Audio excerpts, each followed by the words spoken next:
Discovery, and unfortunately the visuals on her are broke right now. We've got this big silly white thing stuck in front of her, but she's a gorgeous little ship. And a lot of these ships, people are flying them as tactical ships, and well, it is entirely possible. It does have a floor 3 setup, it does have 4 tactical consoles.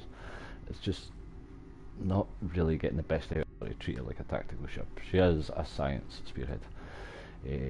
So we'll talk through the build, we'll talk through what we're doing and why we're doing it, and then we'll take it for a little run and we'll show you what it can do.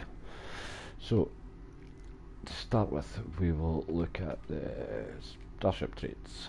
So we're running improved photonic officer. This helps with our cooldowns, which is a huge part of the science, is managing your cooldowns. It also boosts exotic damage by 25%. And remember, anything that says bonus is really, it's worth about 6 times what the number is, so 25% times 6 is whatever that is. So anything that says bonus is good. We're running improved gravity well, which comes off one of the Andorian pilot escorts. This is going to double the amount of time our gravity well is around, and it's also going to reduce the cooldown of the next one by 20 seconds. It does a little debuff to the primary target of our gravity well, but generally the primary target doesn't last very long, so the debuff is not that important. Spore infused anomalies, which comes off of the, I can't remember, the sea store ship, the new Science Intel one. It's top of my tongue.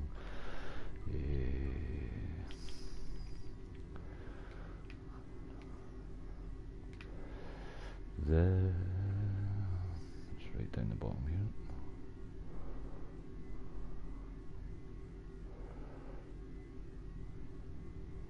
Come on.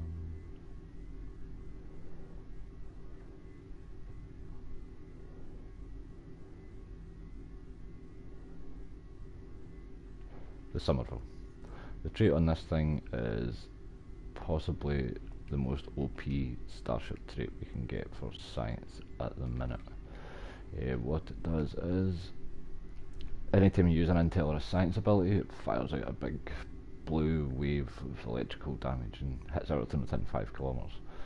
It does a little debuff to their power levels as well, which is not really that important. It helps bring down shields by also drawing the power away and removing the shield resistance a little. But because we manage our cooldown so well, we just stack science abilities on top of each other, and this thing is just like a machine gun of blue electrical damage. It's fantastic. The ruin of our enemies comes from the Klingon D7, which a Fed player you can buy in the lobby store for 450 lobby.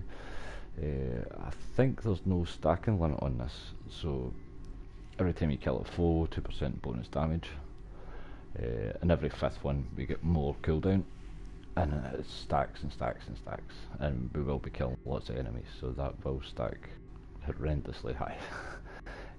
Ceaseless momentum, that comes off of the exchange for feds. It's on a Klingon ship. I can't remember which Klingon ship it is, but on the exchange for feds it's quite cheap. And anytime you fire a torpedo, you're doing bonus kinetic damage, which is going to improve our wells again, and it reduces the recharge time on our torpedoes as well. As for space reps, we're going severity, bonus all damage, which will affect our torpedoes as well as our exotic damage. Enhanced sensors, that's going to give us a little bit more boost to our control, which makes our well that little bit bigger. Bonus exotic damage, again with a bonus, and plus 5% crit chance. So the crit chance is going to mostly help with our torpedoes, but it will also help with our science. Now this trait here on the personal space traits, this is from the R&D science. Once you get to 15 you unlock this, and it gives 50% critical hit for science abilities, which means you're constantly critically hitting. It also gives a bit of severity as well. It's 40% severity, nothing to sneeze at, and the higher you put your exotic damage, the higher that gets. You do get to the point though when you get to 250, that's when you get your 50% crit chance. There's better ways of getting severity than using EPG. So you'll boost it by using, say, like these traits, or like in here we've got Terran targeting systems, another 15%. To get the 15% through this trait, you'd have to put 30 EPG down. So it becomes easier to stack severity in other ways, basically. Principled insubordination, this is one of the newer ones. But anytime you use a bridge officer ability, you get a 10% chance of firing off the team ability of that engineering for engineering, tactical, science, etc. But because we've got this 10% chance of firing off a science team like constantly, that is going to it's going to proc this, so it means it's just going to constantly fire these things off. Into the breach, we've got this because anytime you kill something, you debuff everything round about it, so you just want to be constantly stacking the debuffs. Adaptive defense, that gives us a little bit more chance and a little bit of severity. We're only going to get 9% severity out of it, but it's another 9%. Fresh from R&R, that reduces the cooldowns on our team abilities by another 5 seconds, so we want that to be as close to being up all the time as we can. Psychological warfare, that boosts our controller gravity wells, 20% bonus, makes the gravity well about as big as we can make it. A good day to die. I'm a tactical captain, not a science captain, and the reason I'm a tactical captain, not a science captain, is because at least good day to die. A good day to die allows you to go down fighting, which is 50% bonus all damage. Tactical fleet is another 40% bonus all damage. Attack part alpha is another just about 50% bonus all damage, another 50% severity. So you're just constantly stacking these bonuses up and up and up. What else have we got in here? Targeting systems and unconventional systems. Anytime you use a control ability, it recharges our universal consoles, so that will affect things like Delphic Tear, cascading disruptions, plasma storm, that sort of thing. It's just got to cool them down faster. We use a lot of torpedoes because our power is in auxiliary and not in weapons. Our weapons won't do as much damage, so we use torpedoes instead, and we use EPG torpedoes basically. So this one, for instance, when we fire, everything within 3 kilometers gets hit by radiation, so there's a big radiation cloud. And that's a bit of drain as well, so we want AoEs basically. The same with the gravimetric. A 1 kilometer radius gravimetric rift, kinetic damage, and the particle emission plasma, another big cloud doing plasma damage. Also, because these are from reps, this is the Delta rep, so it gives 2% bonus all damage, as does this from the Dyson, and as does this also from the Delta, and this one from Discovery, so that's another 8% bonus all damage just between using the 4 weapons. We're using the chronometric 3-piece set. We could slot the 4-piece, but I don't think it's really necessary. It gives us a little Cat 1 22% bonus exotic damage. The energy weapon thing is pretty much irrelevant, but it helps a little. And we're using the 3-piece from the Delta set because it boosts our radiation for a start, helps cool down the torpedo, and it does this as a 3-piece. Now this is based on exotic damage again, so it's just one huge cannon hit. These things can one-shot targets. I mean, it's a 1 minute recharge, but you can do easily over 200,000 damage just with this one thing when it pops off. Console wise, we're running these 3 here because they all do bonus exotic damage. So the Constriction Anchor, you can get that in exchange, it's quite cheap. The Delphic Tear, again, exchange, quite cheap, a little bit of severity in there too. And this one comes off the Kelvin Timeline Concentration class, so the Connie. Again, bonus damage. We're running the Bioneuro from the Lobby store for the critical severity. we're running the fleet restorative, because anytime we heal we've got a 25% chance of getting a little more bonus damage, stacks up to 5 times. And here we're running an exotic field exciter. I was lucky I got one with EPG. They're very, very rare and very expensive, but it is the biggest single exotic particle boost you can get. If you can't get one with EPG, I would suggest getting one with control. The cascading gravimetric disruptions, this comes off the Earhart Escort, and again it's boosted by EPG, so when this thing goes off you hit the clicky, and this is unprocced, so this has probably got a double, but we're talking about 55,000 kinetic damage, and it creates distortions, everything within 3 kilometers, hits up to 5 times, and then does a huge explosion at the end. Down here we're using Lorca's Ambition, we're using the 2-piece from that, so we're using the console for the shield pen, which has got helper torpedoes, and a little bit of crit chance, and the 2-piece gives us anytime we crit, and because we're running science we crit all the time, but it gives us another 25% severity. And we're just running the torpedo in the back here. The torpedo isn't an EPG torpedo, unfortunately, even though it had dark matter, it probably should be, but that's just there to give us a set bonus. Device wise, Kobayashi for the bonus damage if we're lucky enough to get it, an exotic particle flood for more bonus damage, and the red matter just to boost power levels occasionally. The gamma shield gives us control and drain, and also if you use a debuffing ability it gives you a little bit of shield resistance. The Bajoran defense deflector is probably the best science deflector in the game because it can be re-rolled. Mine is EPG 4 and control EPG 5 and control 1, so it gives us another 53 EPG and 42 control, and a bit of drain in there too. And anything that's affected by your control abilities debuffs their weapon damage by 9%. Secondary deflector wise, we use a deteriorating.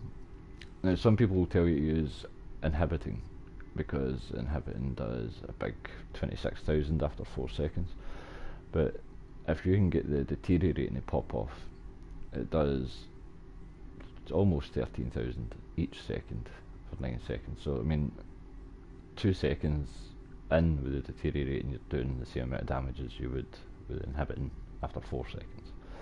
Just does more damage.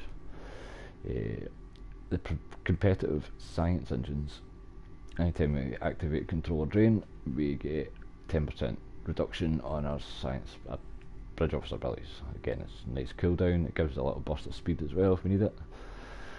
And last but not least, we're using the Braden Reconnaissance Warp Core. I think that comes off a Phoenix ship if I remember right, but we're using that just because it gives us a bit of control. The rest of it doesn't really matter.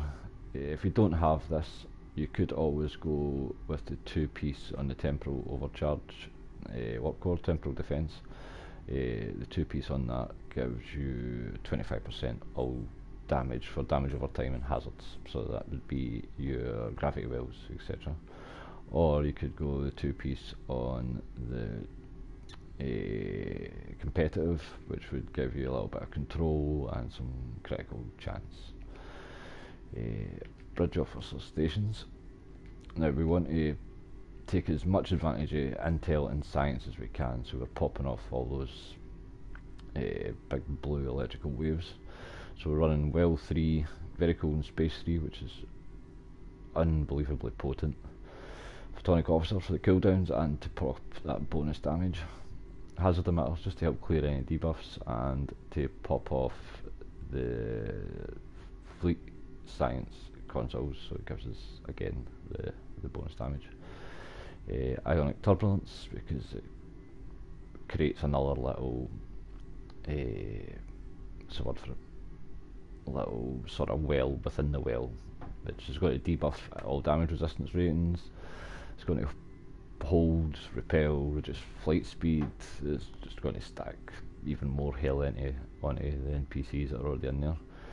And the electromagnetic pulse probe, because that's just going to disable It's got to do electrical damage, and it's just got to stack on top as well. And science team. We want as many science teams as we can get popping off.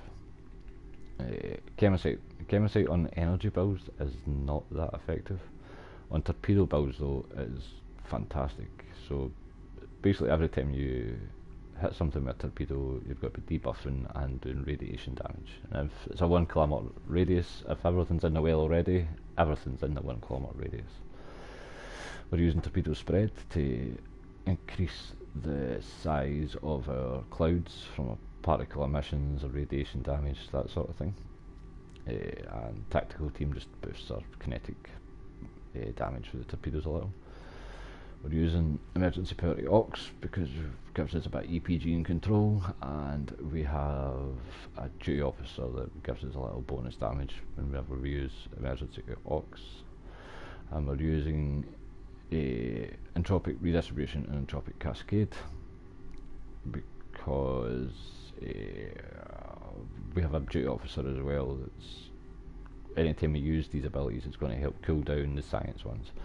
Also, they can do a fair bit of damage. Some of these temporal, I don't think are that good, but some of them are absolutely fantastic. It's really a bit of a mixed bag with that skill, I think. But 2000 damage, builds entropy and everything around about it. This one's 12,000, and it does more damage per entropy you've stacked on. They're really good against single targets. For our skill tree, if it loads up,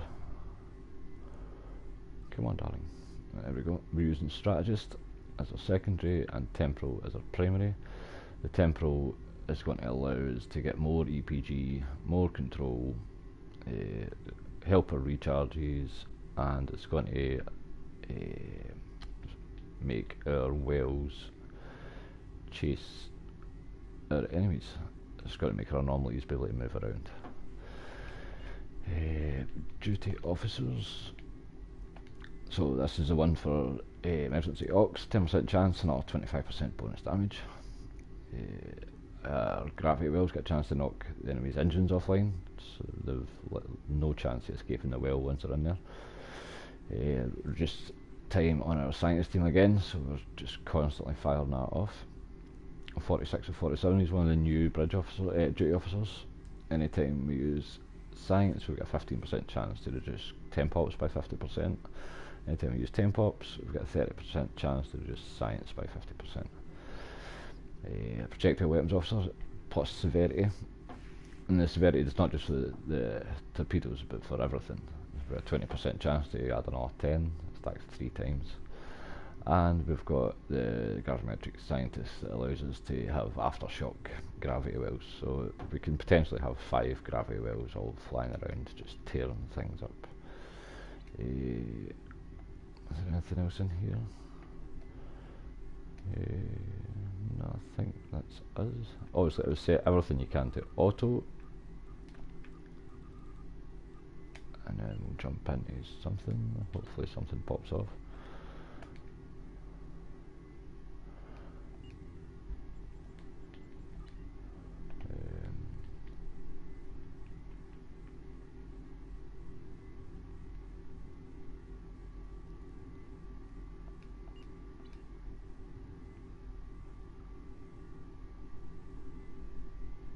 Just typical, this has been popping all day, and whenever you want to show someone something, it doesn't.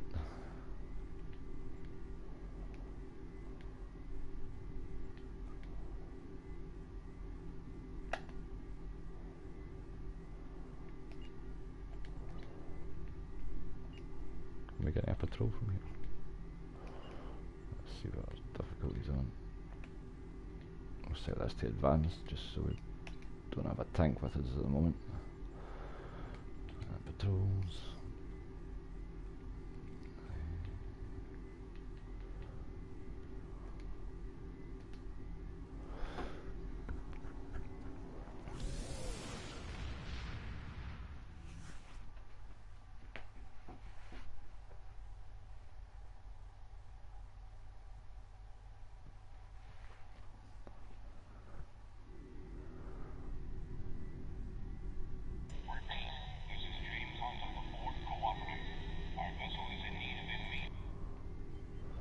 So this has just got to be the first of a few videos I intend to do. I'm going to try and work my way through all my ships, show different types of builds in them all. I'm going to try and script them from now on, so that I'm less all over the place, shall we say.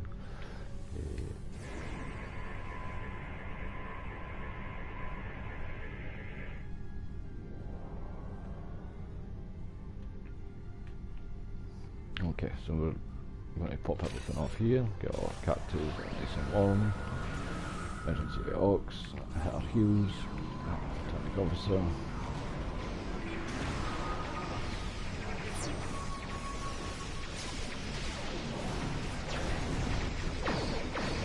And then the light show begin.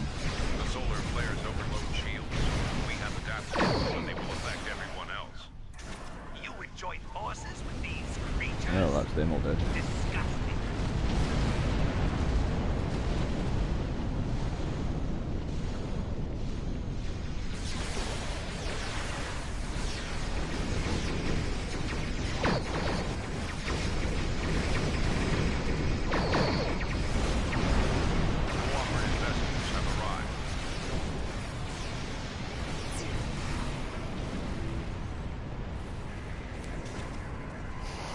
I think we made it back down and killed our own cube.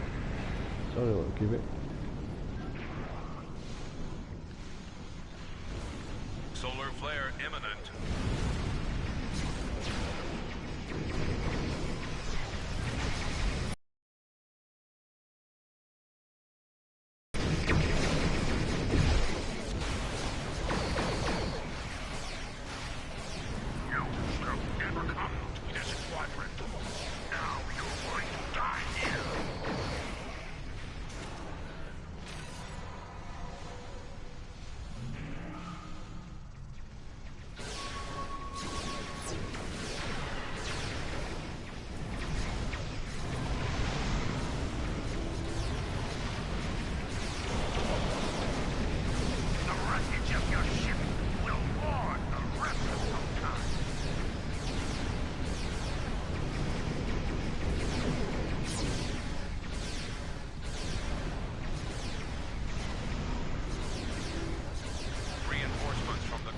Have arrived.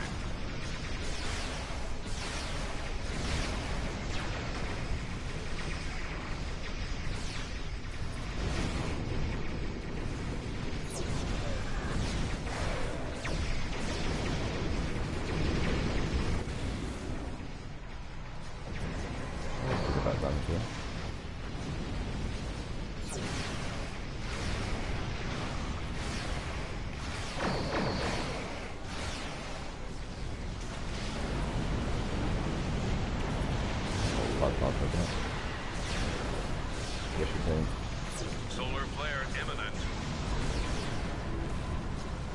There we go. So the damage this thing can put out is absolutely surreal.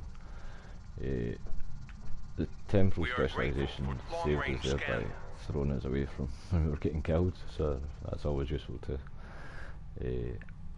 remember. Though this build is purely a DPS build, and flying it alone on elite content, you would probably find yourself in a bit of trouble. Normal content, you'll just chew absolutely everything, and as you can see, even in advanced, nothing slows you down, nothing stops you. Alright lads, I hope you enjoyed this. If you did, I'll make some more. Cheers.